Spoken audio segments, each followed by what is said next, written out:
Amém, amém, irmãos. Então vamos dar início ao nosso culto com a leitura do Salmo número 35. Vamos colocar-se em pé para a leitura do Salmo 35.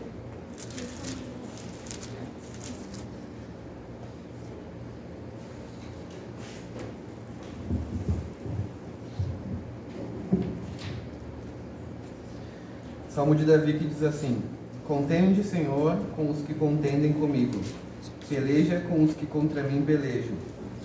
Embaça o escudo e o broquel, e ergue-te em meu auxílio. Empunha a lança e reprime os passos aos meus perseguidores. Dize a minha alma: eu sou a tua salvação. Sejam confundidos e cobertos de vexame os que buscam tirar minha vida. Retrocedem e sejam envergonhados os que tramam contra mim. Sejam como a palha do léu do vento, impelindo-os o anjo do Senhor. Torna-se-lhes o caminho tenebroso e escorregadio. E o anjo do Senhor os persiga, pois sem causa me tramam laços. Sem causa abriram cova para a minha vida. Venha sobre o inimigo a destruição, quando ele menos pensar, e prenda-nos o laço que tramou ocultamente. Caia neles para a sua própria ruína, e minha alma se regozijará no Senhor, e se deleitará na sua salvação.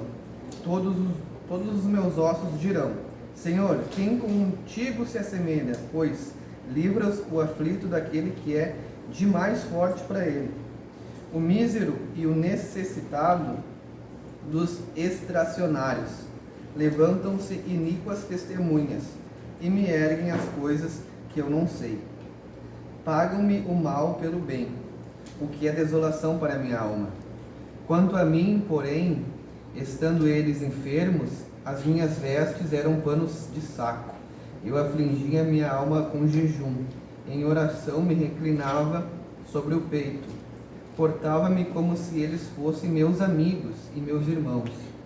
Andava curvado de luto, com quem chora por sua mãe. Quando, porém, tropecei, eles se alegraram e se reuniram. Reuniram-se contra mim os abjetos que eu não conhecia. Dilaceraram-me sem tréguas.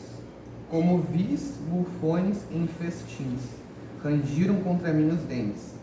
Até quando, Senhor, ficarás olhando? Livra-me a alma das violências deles, dos leões, a minha predileta. Dar-te-ei graças na grande congregação, louvar-te-ei no meio da multidão poderosa. Não se alegrem de mim os meus inimigos gratuitos. Não pisquem os olhos os que sem causa me odeiam. Não é de paz que eles falam, pelo contrário, tramam enganos contra os pacíficos da terra. Encaram contra a minha boca e dizem: pegamos, vimo-lo com nossos próprios olhos. Tu, Senhor, os vistes, não te cales. Senhor, não te ausentes de mim. Acorda e desperta para me fazer justiça, para a minha causa, Deus meu e Senhor meu. Julga-me, Senhor, Deus meu, segundo a tua justiça. Não permitas que se regozijem contra mim. Não digam eles lá no seu íntimo: agora sim cumpriu-se o nosso desejo. Não digam: demos cabo dele. Envergonhem-se e juntamente sejam cobertos de vexame os que se alegram com o meu mal. Cubram-se de pejo e ignomínia os que se engrandecem contra mim. Cantem de júbilo e se alegrem os que têm prazer na minha retidão, e digam sempre: glorificado seja o Senhor, e que se compraz na prosperidade do seu servo, e a minha língua celebrará a tua justiça e o teu louvor todo dia. Amém. Bom, esse salmo, então, bem obviamente, se a gente examinar ele, é um salmo de Davi, onde ele estava sendo perseguido pelos seus inimigos, né, como muitos salmos. E aqui ele ora ao Senhor que o Senhor seja o livramento dele, que o Senhor lute no lugar dele. Mas um destaque que eu quero dar nesse salmo aqui é a partir do verso 13 onde ele diz que como que ele se portava frente aos inimigos dele, né? Que ele diz: quanto a mim, vocês estando enfermos, eu afligia as minhas vestes, orava e jejuava por vocês, né? Enquanto eles, os malfeitores, riam de Davi. Então, a reflexão é quem nós somos, né? Somos um Davi aqui, que representa também Cristo, quando diz: orem pelos seus inimigos, ou somos essas pessoas que quando alguém que nos faz mal, a gente ri e fala: nossa, merecido, ele é uma pessoa ruim, ela é uma pessoa ruim, essa pessoa fez isso ou aquilo contra mim.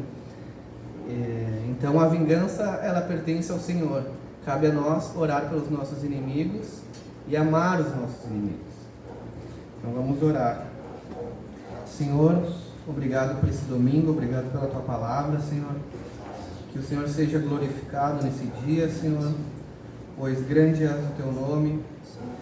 Obrigado, Senhor Jesus, pelo Teu sacrifício, pois temos redenção através do Teu sangue.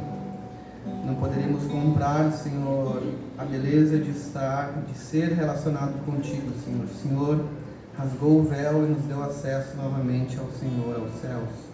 Obrigado, Senhor, que Teu nome seja exaltado nessa manhã e na nossa semana. Amém.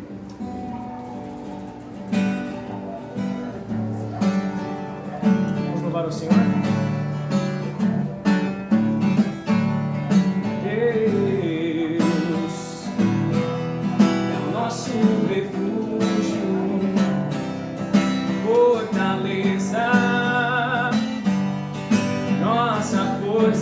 Nas batalhas, e por isso não temeremos, ainda que a terra desfaleça, ainda que o sol adormeça e que o monte mais alto no mar desapareça, porque Cristo me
comigo está. Amém. Amém. Graças a Deus.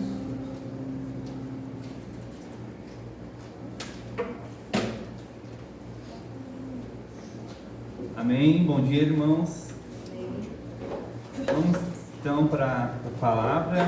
Hoje, dando sequência na nossa série do Sermão do Monte, vamos continuar em pé para fazer a leitura do texto.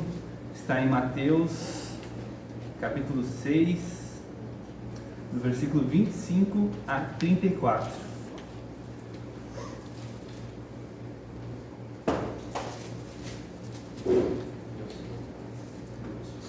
Mateus 6, do 25 a 34.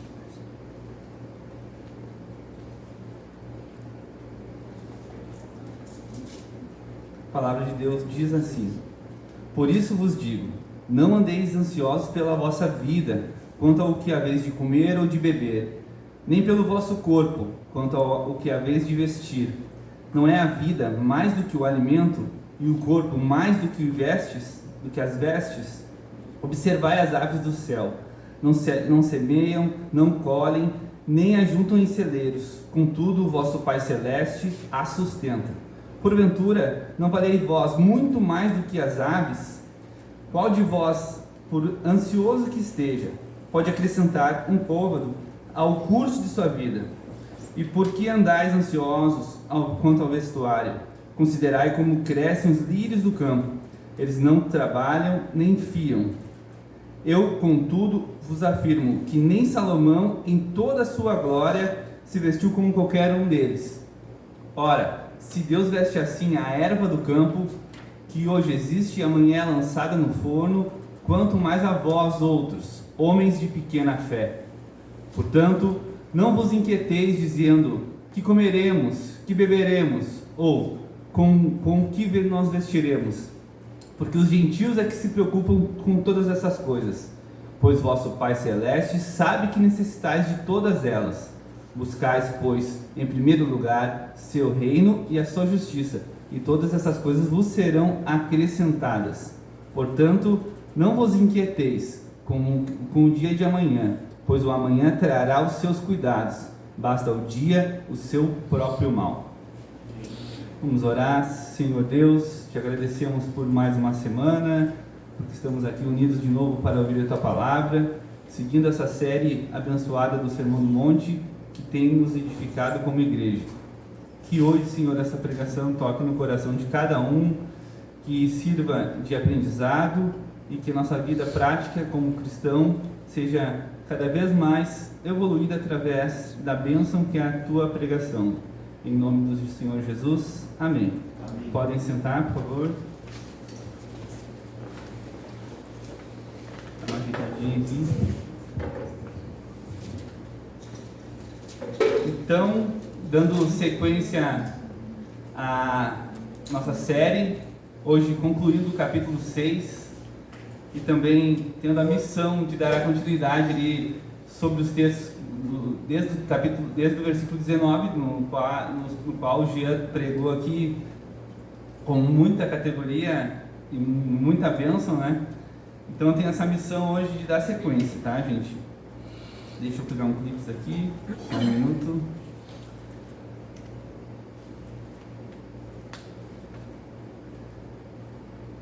E a gente vai seguir agora no versículo 25 ao 34. E também é a conclusão de todo esse capítulo que a gente viu, desde lá da parte de como a gente deve orar, de como a gente deve jejuar, como a gente deve doar, até a parte que a gente viu de a quem servir, a Deus, ou a Mamon, ao dinheiro, ou as riquezas, enfim, a gente vai ver toda essa conclusão hoje, né? Então, o capítulo 6 se resume como o cristão deve viver nesse mundo. O que ele deve agir, como agir, tanto na esfera particular quanto na esfera, digamos que religiosa. A gente vai ver que todo ambiente é religioso, né? Então a primeira parte a gente viu que Jesus descreve a vida particular em secreto, né? Que foi do versículo 1 ao 18, da doação, oração e jejum. E a segunda parte que a gente tá vendo e hoje é a conclusão, é que Jesus trata dos nossos negócios públicos no mundo, que é o dinheiro, propriedades, alimentos, roupa, vestimentos, né? E também a ambição, aquilo que a gente almeja. E dentro disso vem a ansiedade, a inquietação com essas coisas, né? Então a gente vê que a gente tem essa responsabilidade religiosa secular, que na verdade não se deve separar, porque é uma só, não há um dualismo, como o Jean também falou, a gente vem falando durante todo o Sermão do Monte, né? A nossa vida cristã, a nossa vida como cristão é integral em todas as esferas, não só na esfera religiosa, ou como eu devo me comportar como cristão em todos os ambientes, né? Então aqui a gente vai ver que não só na parte religiosa, também na secular, também relacionada ao como trabalhar, ao que comer, ao que beber, enfim, em todas as áreas da nossa vida. Então tudo que fazemos é feito na presença de Deus, porque tudo é religioso. Martin Lloyd Jones vai dizer que tudo é religioso, porque a gente é crente, a gente vive debaixo da soberania de Deus, debaixo da grandeza de Deus, do reino de Deus. Nós vivemos o reino de Deus, por isso tudo é religioso para nós cristãos.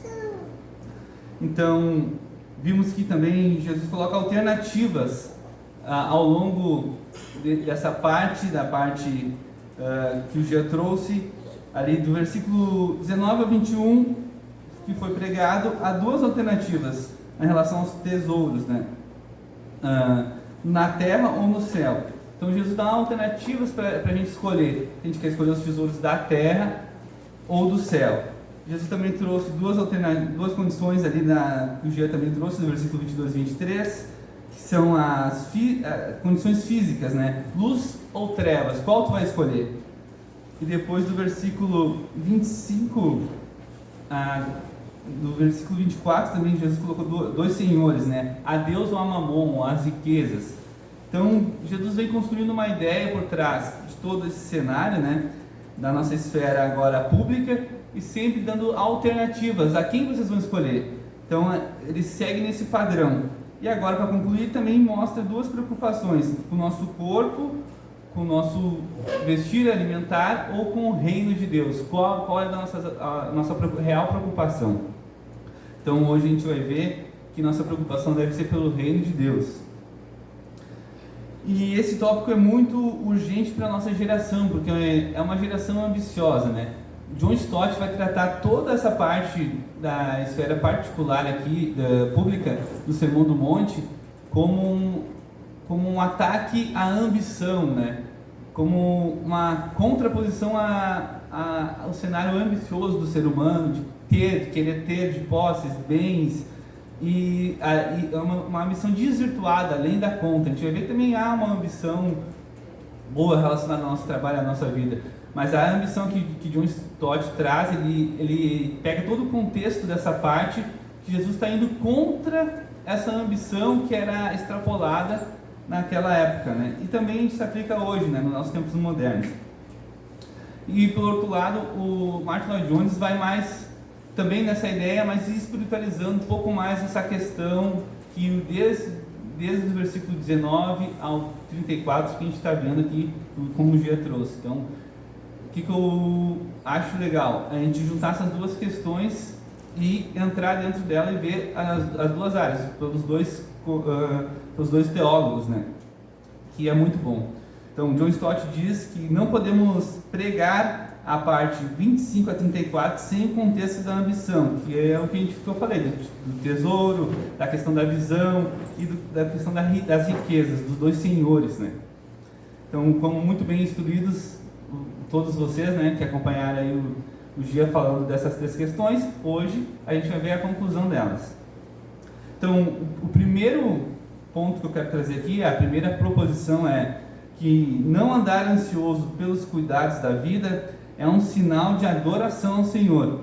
E essa proposição ela é relativa ao versículo 25, que diz: por isso vos digo, não andeis ansiosos pela vossa vida, quanto ao que haveis de comer ou beber, nem pelo vosso corpo, quanto ao que haveis de vestir. Não é a vida mais do que o alimento, e o corpo mais do que veste? O que eu quero trazer para vocês aqui, prestando atenção nesse versículo 25, e por tudo que já tem por trás desse texto é que o por isso vos digo, ele é relacionado à conclusão daquilo que Jesus está falando. Desde lá do início do capítulo 6, da doação, da oração, do jejum, até ali depois da parte das propriedades, 19 a 34, aqui Jesus está concluindo, por isso vos digo, ele está concluindo. E muitas vezes a gente vê essa passagem, não sei se vocês já viram essa parte que eu li ali do 25 a 34, na outras igrejas que vocês já visitaram, que vocês eram membros, ou então até mesmo na internet, que muitos usam essa pregação, esse texto, de maneira isolada, sem o contexto, sem explicar o real sentido. E aqui, engraçado que o texto começa por isso vos digo, ou seja, por uma conclusão. E geralmente a gente vê esse texto isolado, tratando, claro, sobre ansiedade, mas eu até citei um exemplo falando com a Lídia, já vi pregação como essa, ele citando o exemplo, não fique ansiosos, Deus te vai te dar um marido no tempo certo. Não fique ansioso, você vai ter aquilo no tempo certo. Não fique ansioso que Deus vai te curar. Mas aqui, a construção que Jesus está dizendo é relacionada à ambição, às posses, à questão de querer ter, a questão também de acúmulo, como a gente deve se comportar diante do mundo em relacionado a essas questões. Não a fatos isolados, né? A gente vê que há bastante desvirtuando o texto aqui, né, relacionado a isso, nessas pregações. Então aqui Jesus está concluindo por isso. Então é muito importante ter essa noção aqui, sempre que a gente lê esse texto, né. Antes de nos colocar a agir, Jesus nos coloca a pensar, né, porque ele nos dá alternativas ao longo do texto. Ele vem colocando alternativas aos dois senhores, tesouro ou reino, enfim, há alternativas aqui. Jesus não se preocupa somente em produzir uma determinada atmosfera emocional, mas também um raciocínio junto conosco, diz Martin Lloyd Jones. Então aqui Jesus não quer só passar a regra, ele quer que a gente também pense naquilo e chegue a uma conclusão através da mensagem que ele está passando. A gente tome uma alternativa e siga ela. Então, nossa escolha em qual dos mestres desejamos servir afetará nossa atitude para ambos. Se a gente deseja servir a Mamon, pode vir a ansiedade. Se a gente deseja servir a Jesus, a gente vem a paz, a gente traz o reino, a gente busca o reino. Então, há uma solução. E através das nossas escolhas. E Jesus propõe alternativas para isso, né? Então, nossa escolha determina aquilo que a gente vai servir, né? Conforme o exposto, então, Jesus demonstra que todos os seres humanos buscam algo na vida. Uns querem algo para comer, para vestir, uns vivem para o trabalho, para conseguir uma casa grande, de repente um carro do ano, outros vivem para os filhos. Por exemplo, eu citei aqui até a questão do bem supremo dos filósofos, né, gregos.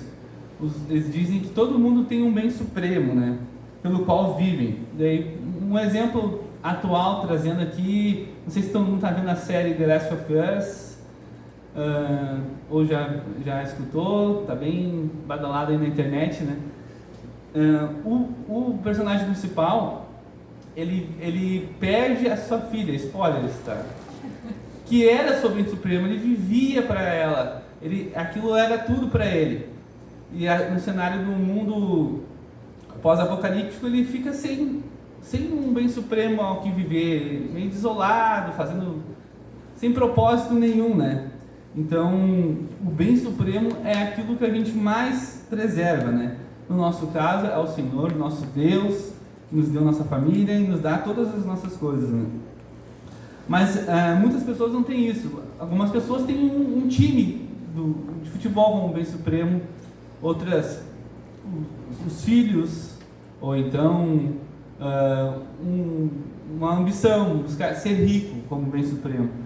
o nosso é a glória de Deus. E dentro da glória de Deus a gente abrange muita coisa, né? Coisas boas. Então, essa questão do bem supremo é muito importante para a gente entender aqui todo esse contexto, porque Jesus vai dizer que todos buscam algo na vida, né? Almejam alguma coisa. E dando sequência no texto, né? Por isso vos digo, não andei-vos ansiosos pela vossa vida, quanto ao que há vez de comer ou de beber, nem pelo vosso corpo. Então, coisas da vida, o que seriam essas coisas da vida? É muito amplo aqui, mas aqui resumido no texto, trazendo os meios necessários para viver, né? Para a vida, que é comer, beber e o vestir. Mas dentro disso a gente pode entrar em várias áreas, né? Como posses, bens, enfim. Não andar ansioso por essas coisas da vida, que a gente não deve andar, Jesus está dizendo aqui. As nossas necessidades corporais não devem inundar a nossa mente. Essas coisas da vida não devem extrapolar aquilo que a gente pensa, que a gente vive. Não deve ser o fator, não deve ser o bem principal, conforme eu falei, daquilo que a gente vive, né? Então, e nem pelas coisas da vida, no vestir, no comer, no nosso corpo, né? Então, sabendo dessa necessidade, Jesus repete isso 3 vezes. Se a gente for ver agora, aqui no versículo 25, Jesus fala, não andeis ansiosos. No versículo 31, Jesus diz, não vos inquieteis, dizendo o que comeremos, o que beberemos. E, para reforçar, no versículo 34 também diz, não vos inquieteis com o dia de amanhã, porque amanhã trará os seus cuidados. Ou seja, Jesus sabe que a gente é difícil, Jesus sabe que nós somos ansiosos. Por isso que Jesus repete 3 vezes a mesma afirmação, né? Para que nós não andemos ansiosos por essas coisas, né? Por essas coisas da vida. Então, Jesus sabe que nós somos teimosos. Por isso, essa questão de frisar 3 vezes, né? Então, as coisas da vida, a vida é relacionada ao alimento, aqui no texto, né, na tradução. O doador da vida cuida para que o alimento nos sustente cada dia, não, um alimento necessário, não aquilo que extrapola as nossas necessidades, né? E o corpo, né, seria relacionado às vestes na tradução aqui. Deus providencia o meio pelo qual nossos corpos são alimentados e vestidos. Então, por isso, nós devemos concentrar todo o nosso pensamento para o que é real, o objetivo, que é a glória de Deus. Então, aqui no versículo 25, a gente vai ver que Jesus está trazendo todo esse contexto relacionado ao que foi passado, desde lá do versículo 19, e mostrando que essas coisas da vida relacionadas ao corpo e ao alimento não nos devem trazer a ansiedade, tá? Então aqui é o escopo principal, por isso a primeira proposição tem que ser relacionada a isso, porque é a base para a gente entender todo o texto a seguir. Já na segunda proposição, seguindo o texto, eu trouxe aqui, observar o cuidado de Deus com a criação é um antídoto de confiança para a nossa ansiedade. Depois de dizer, não é a vida mais do que o alimento e o corpo mais do que as vestes, a nossa vida é mais que o alimento. A nossa necessidade é maior que o alimento e o corpo é mais do que as vestes. Ou seja, Deus nos deu a vida, Deus nos deu o corpo. Isso é muito mais importante do que nossas ansiedades relacionadas ao que comer, o que beber, o que vestir. E Jesus segue agora do versículo 26 ao 30, dando exemplos para nós. E o primeiro exemplo que ele usa está no versículo 26 e diz assim, ó, observar as aves do céu, não semeiam, não colhem, nem ajuntam em celeiros, contudo, vosso Pai Celeste a sustenta. Porventura, não valeis vós muito mais do que as aves? E Jesus nos deixa um primeiro questionamento. As aves, elas não colhem, não semeiam, e Deus as sustenta elas. Então Jesus aponta a sua criação como exemplo, demonstrando a grandeza da provisão do Pai. E muitas vezes nós temos dificuldade de enxergar essa grande provisão que Jesus nos demonstra aqui através das aves, né? Através das aves que não semeiam, não colhem, mas o Senhor a sustenta. E tem uma frase muito legal do Martin Lloyd Jones que diz assim, ó: as aves têm que encontrar o seu próprio alimento, mas é Deus quem providencia para elas esse alimento. Deus cuida para que esse suprimento não lhes falte. Então, primeiro Jesus utiliza o exemplo da ave como sustento. A ave precisa do seu alimento assim, e Deus proporciona os meios nos quais a ave encontra esse alimento, através da sua criação, da natureza. Um exemplo bobo, mas essencial aqui: Deus usa também os pais de pet para levar o alimento até eles, porque senão eles seriam desamparados. Então é um exemplo bobo, mas Deus sim nos usa para proporcionar o alimento para um animal, que é uma criação dele. Senão o animal não consegue sustentar sozinho, hoje, né? Então a mesma providência divina das aves é proporcionada para nós, só que em maior quantidade. Só que para nós é diferente, porque há uma questão maior, né? Desde a queda do homem, Deus colocou a regra que a gente tem que trabalhar, a gente tem que prover, tem que conseguir nosso próprio sustento, alimento. Em Gênesis 3:19 diz: no suor do teu rosto comerás o teu pão. No entanto, o modo de sustento é diferente. As aves Deus proporciona, os animais Deus proporciona e garante. O homem, ele trabalha, mas Deus também garante esse trabalho. Deus é o provedor do trabalho. E a gente deve crer nisso, que Deus é o provedor do trabalho. Porque, sim, nós temos que trabalhar desde a nossa criação, desde a queda. Deus proporciona isso para nós, o trabalho vai ser nosso sustento, o suor vai ser nosso sustento. Mas como a gente consegue esse trabalho? Através da provisão de Deus. O trabalho é uma provisão de Deus.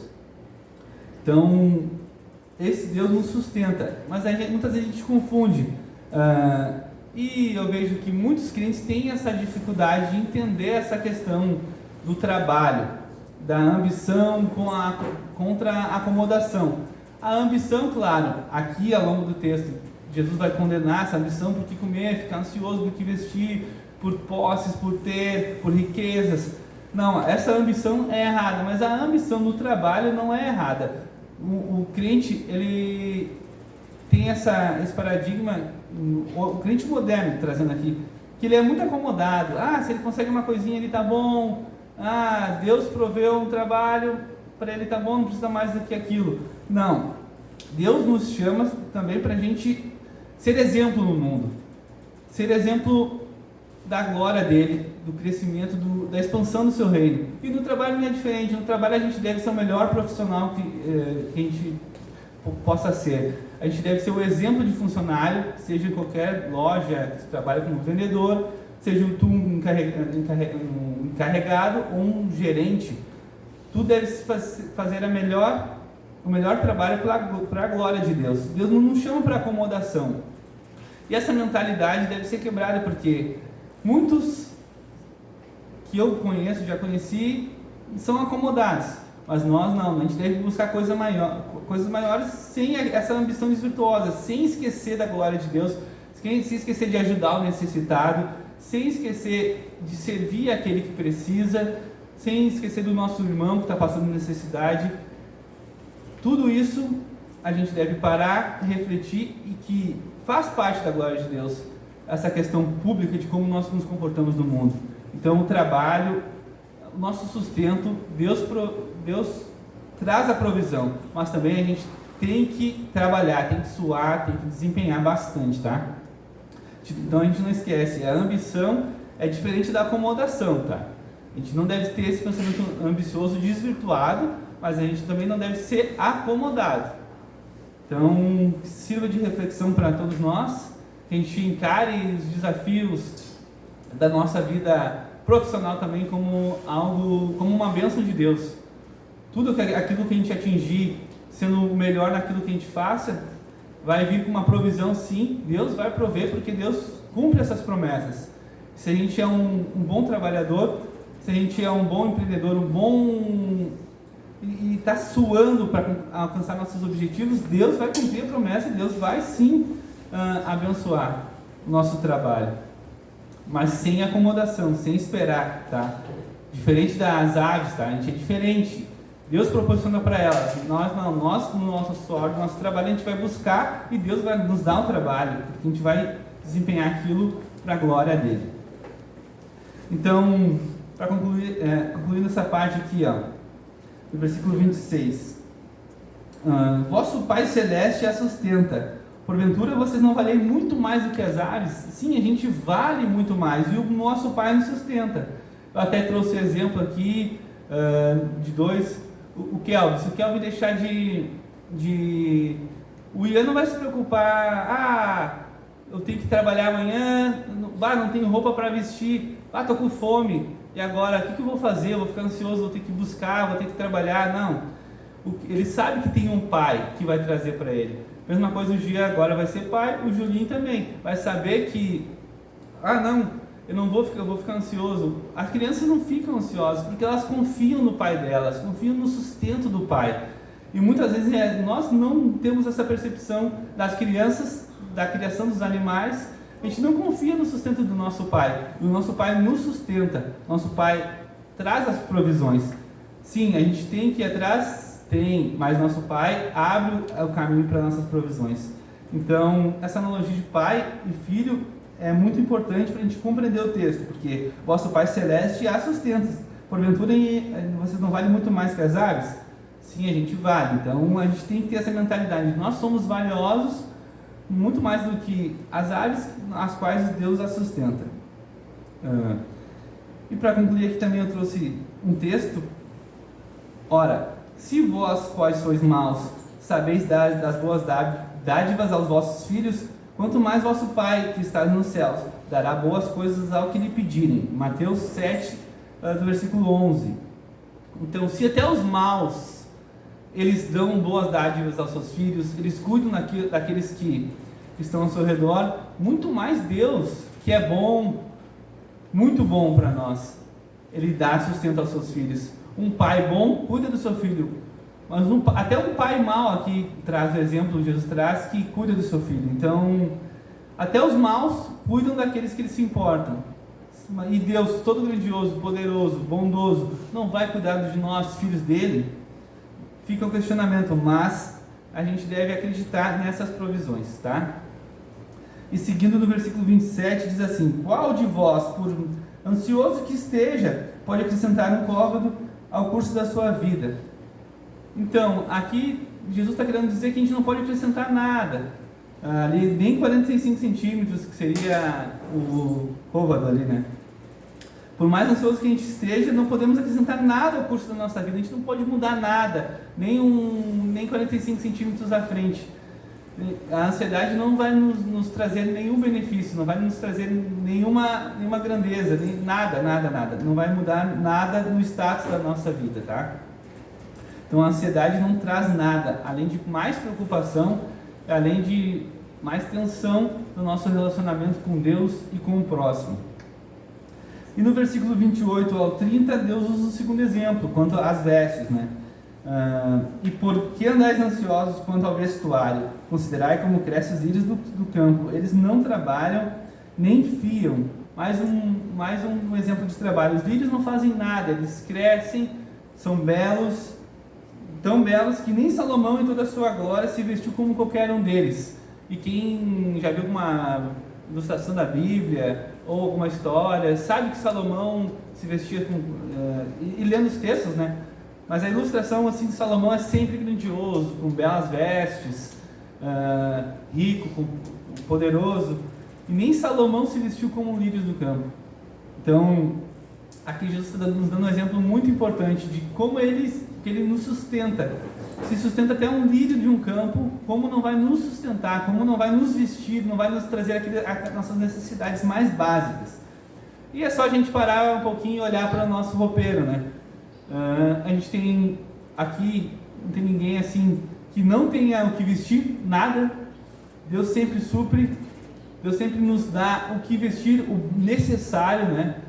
E a gente tendo o necessário já é uma bênção. E isso que Jesus está dizendo aqui, vocês têm o que vestir, já é uma bênção. Se o lírio tem, imagina vocês. Então a gente deve dar valor a essas coisas, ao mínimo que a gente tem, ao necessário que a gente tem, porque algumas pessoas não têm e precisam dessa ajuda. E nós aqui, como temos isso, a gente deve dar valor a isso, tá, gente? Então, do mesmo modo que os íris do campo, o Senhor os veste com extrema beleza. Então, tal beleza que nem Salomão conseguiu comparar, né? E nós, como seres mais preciosos que eles, temos todo cuidado, ou até mais do que eles, né? Então, isso é muito importante, essa grandeza que o Senhor nos traz aqui como exemplo, né? E depois disso ele cita Salomão no versículo 29, e no versículo 30 ainda falando sobre as vestes, ele vai dizer assim, ó, ora, se Deus veste assim a erva do campo, que hoje existe e amanhã é lançada no forno, quanto mais a vós outros, homens de pequena fé. A erva do campo existe, mas ela é descartável. Nós somos seres criados por Deus, seres que vão viver com Deus eternamente, crentes. Nós somos muito mais importantes do que essa erva que vai ser tocada no forno. E muitas vezes a gente não acredita. E Jesus nos traz aqui um fato muito importante. Nos chama de homens de pequena fé. E é verdade, porque nós somos, às vezes, homens de pequena fé. A maioria das vezes. E é um cenário, não, mas eu não posso ser, não, mas eu não sou. Não, todos somos homens de pequena fé. E por isso que nós estamos seguindo a Cristo, para que a gente elimine essa pequena fé. Então essa dificuldade de compreender, de confiar no sustento de Deus, ela é de todos. Todos temos essa dificuldade, principalmente no momento de crise, de aflição, no momento que a gente passa por uma grande dificuldade. Acho que todo mundo já passou por um momento de aperto na vida aqui, porque ninguém aqui é rico, né? Mas um dia vai ajudar os outros. Mas todo mundo já passou por um momento de dificuldade na vida. E Deus nos mostra aqui que esse momento a gente não crê necessariamente que Ele vai prover. Muitas vezes a gente não crê e fica nervoso, ansioso. Todo mundo já passou por uma fase assim.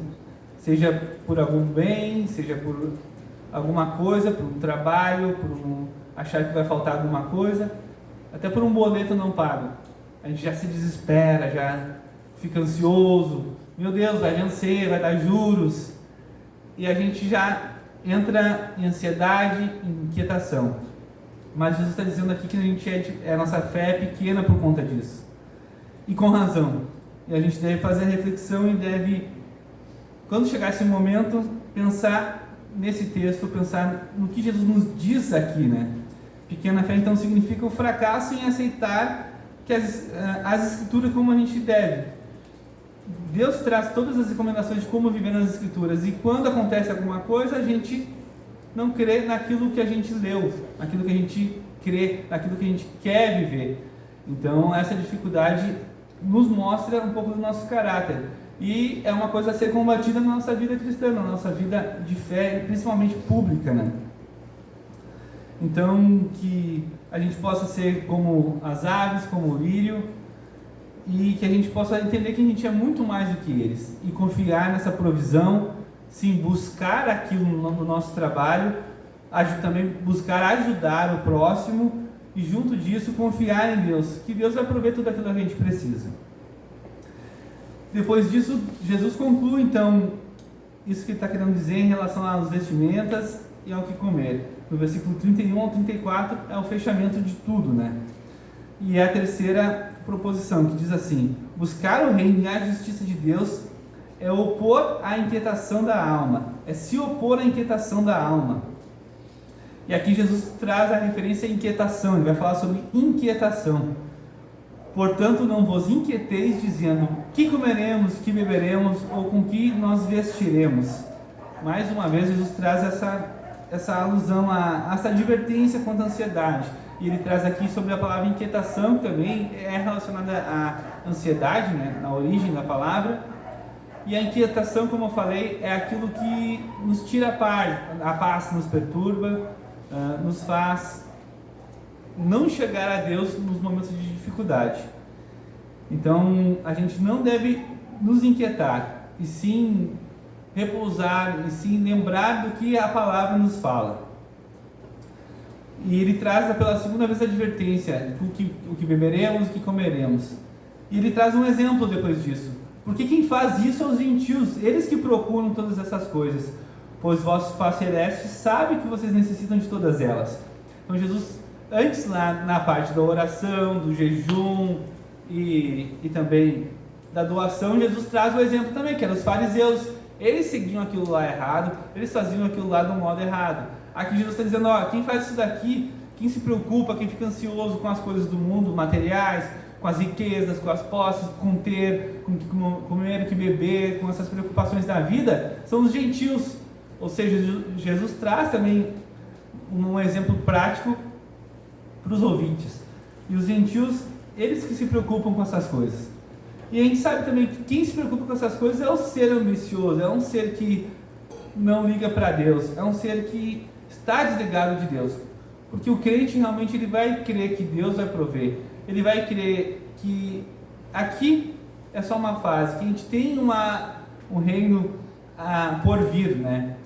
Aqui é o céu, tem o céu e tem a terra. Nossos tesouros estão no céu ou na terra. Então todas aquelas questões que foram a gente viu nos últimos textos, aqui a gente põe em prática. Os gentios, eles vão querer se preocupar com as coisas da terra, mas não, nós crentes com as coisas dos céus. Eles vão servir à riqueza, nós não, nós vamos servir a Deus. Então essas escolhas que Jesus vem trazendo ao longo do texto, aqui ele põe em prática. Se a gente se preocupar com as coisas dos céus, a gente não vai ter ansiedade. Se a gente se preocupar com essas coisas da terra, a ansiedade, a aflição, a inquietação vai vir e vai nos afetar muito. Então o versículo 31 diz a respeito disso, dessa inquietação. E o versículo 32 vai dizendo, porque os gentios é que se preocupam com elas. Então a gente vê que um exemplo assim prático, vocês já devem ter visto um rico que perdeu tudo. E o rico, quando perde tudo, geralmente ele não tem o poder de reconstrução, porque ele chegou a um ápice, aquilo ali é tudo para ele, a ambição, as riquezas, são tudo, e quando ele perde tudo, geralmente entra em depressão, acontece brigas entre a família, desavenças entre os próprios irmãos, briga entre marido e mulher, ou ele perde tudo, tenta suicídio, enfim. O rico, quando ele perde tudo, é a base dele, o bem supremo dele, a riqueza, acabou a vida para ele. O pobre não. O pobre reconstrói. O pobre, ele sabe viver. Ele consegue algo, ele perde, tem dificuldade, ele vai, luta de novo. E não no sentido pobre, é aquele que não tem riqueza, aquele que não tem um acúmulo. Ele tem o porquê viver. E a dificuldade blinda ele quanto a essas coisas da vida. E é um exemplo assim que a gente vê hoje em dia, quando alguém perde tudo, tem muito dinheiro, acaba o mundo.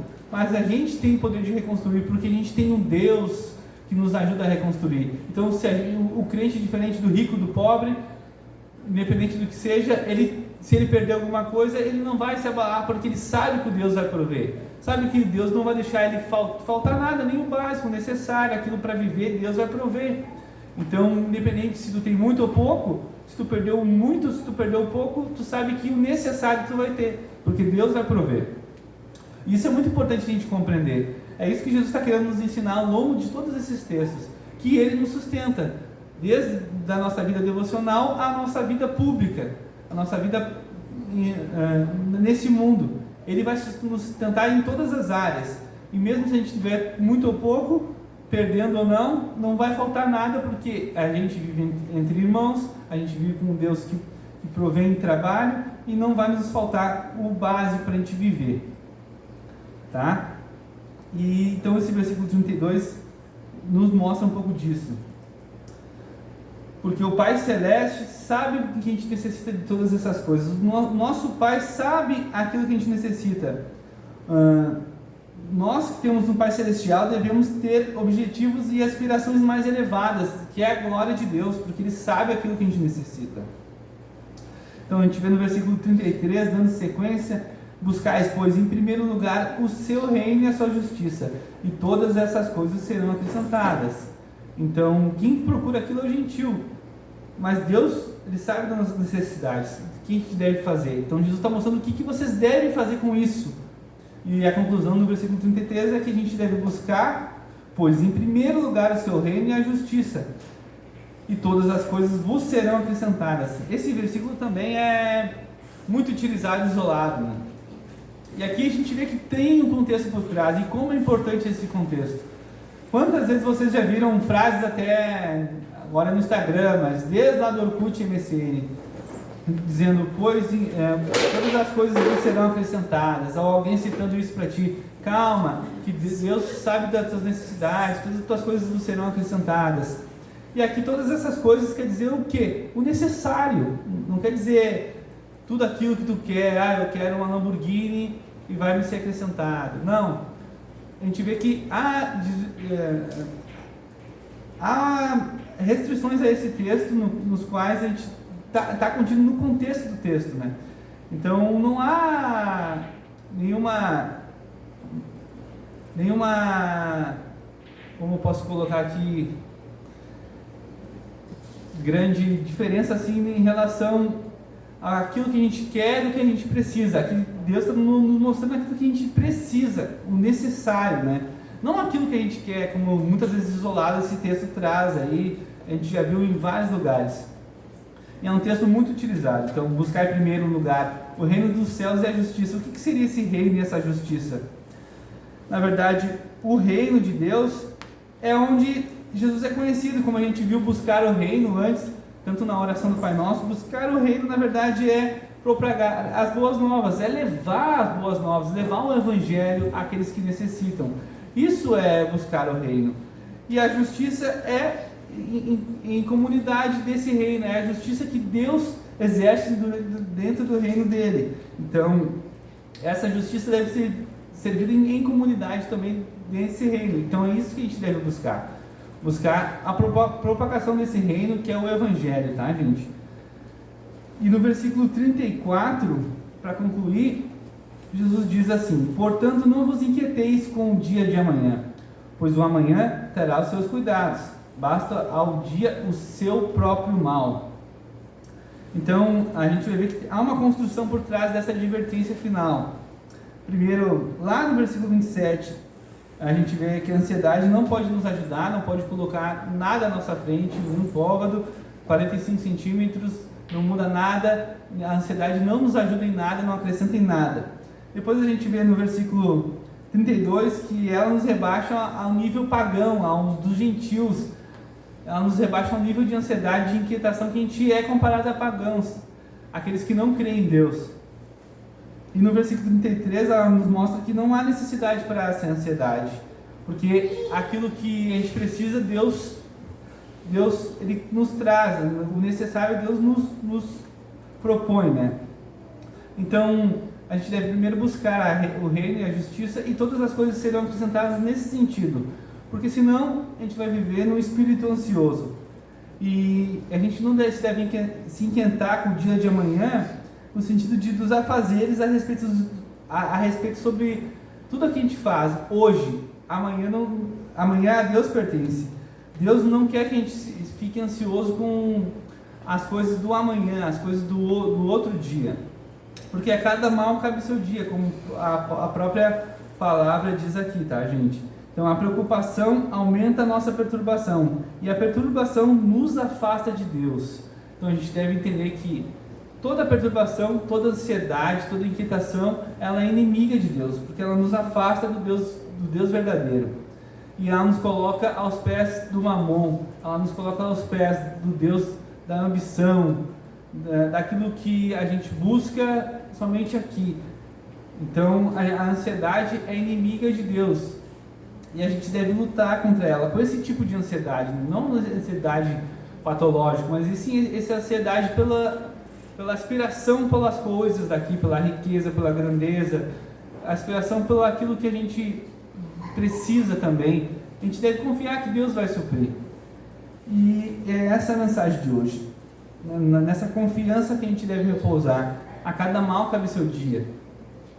Então eu trouxe 3 aplicações relacionadas a todo o contexto desse texto, que diz assim: a primeira: nós não devemos andar ansiosos pelas coisas da vida, seja qual for, Como eu falei, as coisas da vida, o que comer, o que beber, o que vestir, nossas posses, nós não devemos andar ansiosos por isso, porque Deus sabe a nossa necessidade.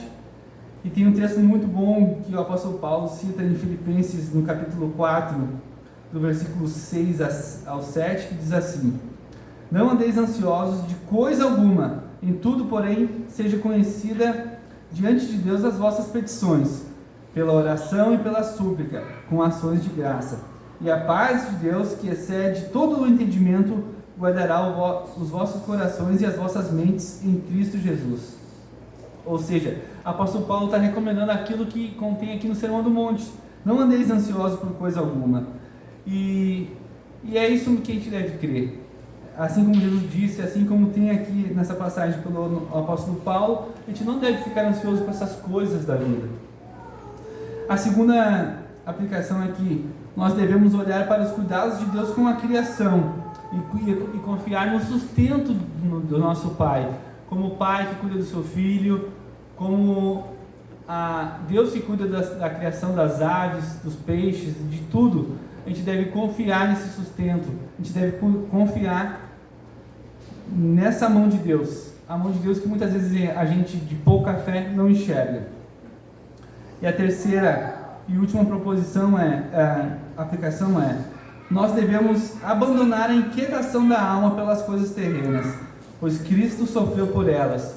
Toda a nossa inquietação, toda a nossa angústia por aquilo que a gente precisa, por aquilo que a gente às vezes não precisa também, mas quer, toda essa angústia, todo esse sofrimento que a gente passa, às vezes sem ter aquilo que a gente quer, Jesus já sofreu na cruz, Jesus já morreu por nós, por conta de tudo isso, de toda essa dor, de toda essa aflição, toda essa ansiedade. Então, a ansiedade, ela já foi paga na cruz. A gente não deve ser ansioso, a gente deve crer no Deus que nos entregou por nós na cruz do Calvário. Então, que a gente possa viver para a glória de Deus, menos ansioso e com um pensamento que é esse, que é a conclusão, buscando o reino de Deus e a sua justiça, a propagação do Evangelho, de uma vida em todas as áreas para a glória de Deus. Então, Senhor, te agradecemos pela tua boa mão em nossas vidas, que possamos buscar o teu reino e a tua justiça, que possamos enterrar a ansiedade longe, muito longe, Senhor, das nossas necessidades, porque confiamos em Ti, na Tua provisão, no Teu sustento de todos nós e das nossas famílias. Confiamos em Ti, Senhor, que nada vai nos faltar, porque o Senhor nos sustenta. O Senhor é um Pai bondoso que nos sustenta. Em nome do Senhor Jesus, amém. Graças a Deus. Bendito seja Deus que nos sustenta, que nos fortalece, que nos abençoa, e precisamos sempre fazer isso, meus irmãos, depender da soberania, da provisão do Senhor, porque Ele provê. Meus irmãos, quero pedir para vocês oração, pela Jaque, que se recupera de uma cirurgia nas mãos, mas ela já está bem melhor e me falou que provavelmente no domingo que vem já vai poder vir ao culto, Então ore por ela. Já tem 3 semanas, que ela fez a cirurgia, e orem pela Jaque então, pelo Valdir, pela Jaque, que ela está nessa recuperação aí, e ela fez uma cirurgia muito dolorosa, muito dolorida no caso, E também eu tenho uma boa notícia para vocês antes da ceia, uma boa notícia. O Leonardo, vocês lembram daquele moço alto, morador de rua, que vem nos cultos, começou a ir lá em cima. Ele, essa semana, ele foi lá em casa se despedir, porque ele vai ficar numa comunidade de recuperação, de morador de rua, lá na Alvorada, e uma comunidade que trata disso. E ele pediu oração também para vocês, o nome dele é Leonardo. A história dele é bem peculiar, porque ele era um cristão, fazia essa ronda de rua, esse evangelismo de rua com a brasa, e atendia à noite o pessoal de rua, o pessoal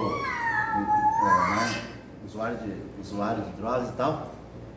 E ele foi evangelizar e acabou ficando lá, né?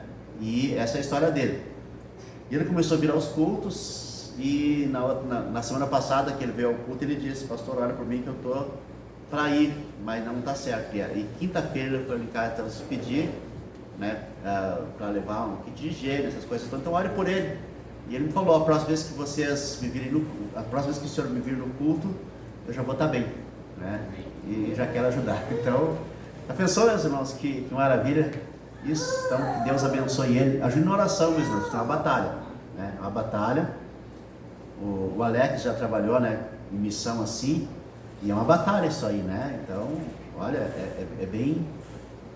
Ore por ele, porque eu gostaria muito de ver ele recuperado, né? Porque foi um cara que pregava com a turma e ficou para quem ele pregava. Então é complicado. Vamos ficar em pé, meus irmãos, vamos participar da ceia. O violão arrebentou a corda, né, Natan? Então, vamos participar da ceia.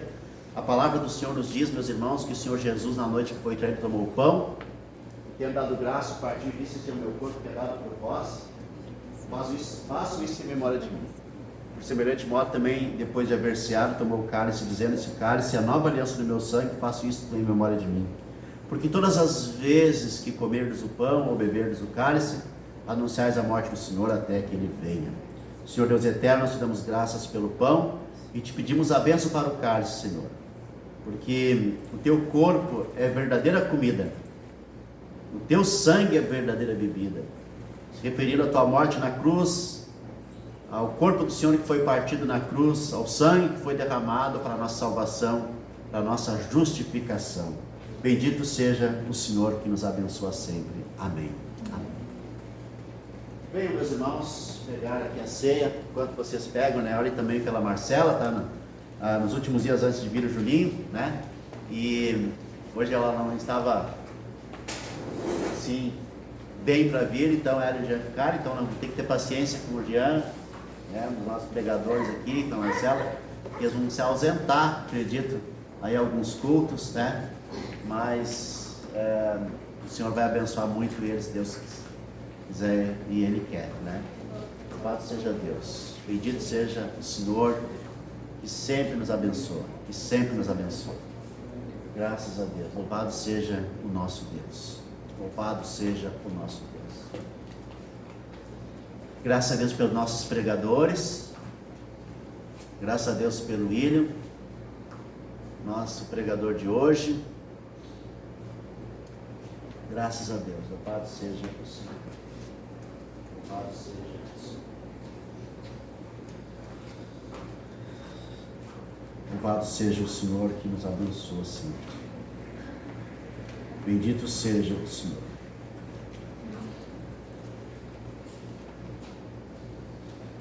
Comam o pão, meus irmãos, em nome de Jesus. Botou.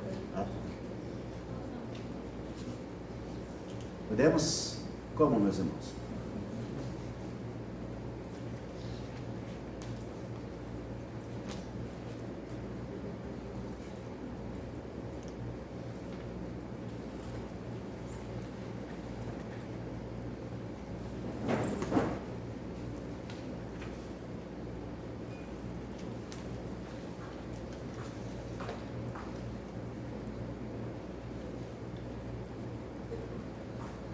Graças a Deus.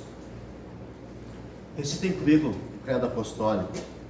Creio em Deus, Pai Todo-Poderoso, Criador do céu e da terra. Creio em Jesus Cristo, seu único Filho, nosso Senhor, o qual foi concebido por obra do Espírito Santo. Nasceu da Virgem Maria, padeceu sob o poder de Pôncio Pilatos, foi crucificado, morto e sepultado. Desceu ao inferno, ressurgiu dos mortos ao terceiro dia, subiu ao céu, está sentado à direita de Deus Pai Todo-Poderoso, de onde há de vir para julgar os vivos e os mortos. Creio no Espírito Santo, na Santa Igreja Católica, na comunhão dos santos, na remissão dos pecados, na ressurreição do corpo, na vida eterna. Amém. Bebam, meus irmãos. Graças a Deus.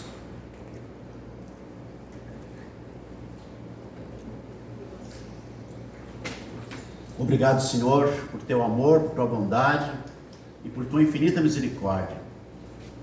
Louvado seja o nosso Deus, que nos fortalece por meio da pregação, que nos fortalece por meio da ceia do Senhor, meio de graça para nos renovar. Louvado seja Deus, louvado seja o Senhor, bendito seja o Senhor.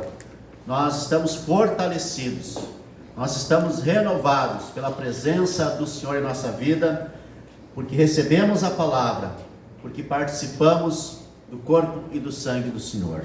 Amém, amém. Graças a Deus, graças a Deus.